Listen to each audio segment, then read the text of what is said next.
இன்னைக்கு நம்ம பொங்கல் சாம்பார் செய்ய போகிறோம். வாங்க எப்படி செய்யுதுன்னு பார்க்கலாம். பேன் வச்சுட்டு கொஞ்சம் எண்ணெய் ஊற்றிக்கலாம்.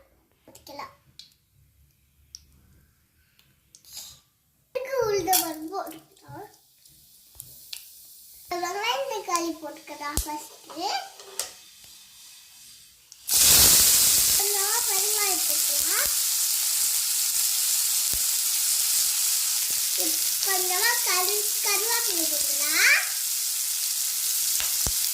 கொஞ்சமா உப்பு போட்டுக்கலாம். பச்சை மிளகாய் போட்டுக்கலாம்.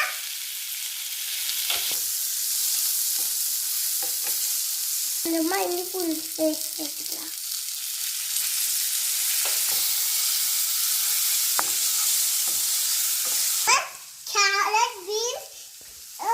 கேரட் பீன்ஸ் கத்திரிக்காய் போட்டுக்கலாம்.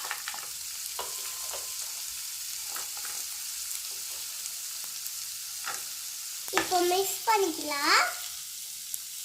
கொஞ்சமா மிளகாய்த்தூள் போட்டுக்கலாம். பருப்பு வேக வச்சு மஞ்சி வச்சிருக்கோம். அதில் இந்த வெஜிடபிள்ஸ்லாம் போட்டுக்கலாம்.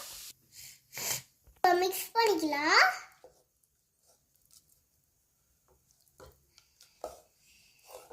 இன்னும் கொஞ்சம் தண்ணி ஊற்றி விசில் விட்டுக்கலாம். இப்போ குக்கர் மூடி விசில் விட்டுக்கலாம். க்ளோஸ் பண்ணியாச்சு. ஒரு விசில் வர வரைக்கும் வெயிட் பண்ணிக்கலாம். ஸ்டவ் ஆஃப் பண்ணிக்கலாம்.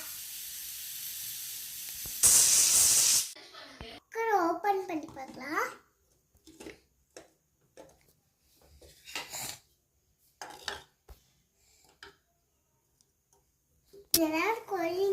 கொதிக்கிட்டு சாம்பார் நல்லா கொதிக்கிட்டு கொத்தமல்லி தூவி ஸ்டவ் ஆஃப் பண்ணிடலாம்.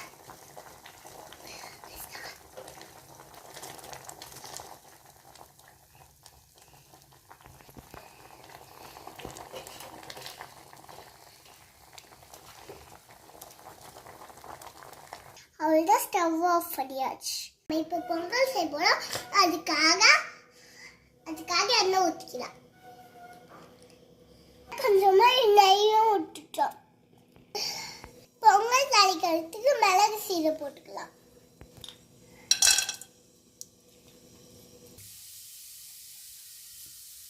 பெருங்காயம் போட்டுக்கலாம்.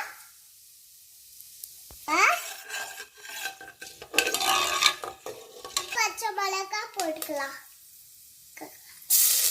ஒரு டம்ளர் அரிசி 4 டம்ளர் அரிசி ஒரு டம்ளர் அரிசிக்கு 3 டம்ளர் தண்ணி ஊற்றிக்கலாம்.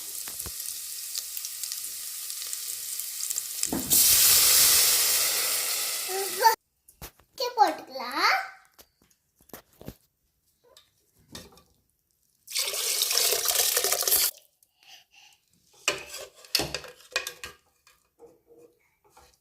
போட்டுக்கலாம். இப்போ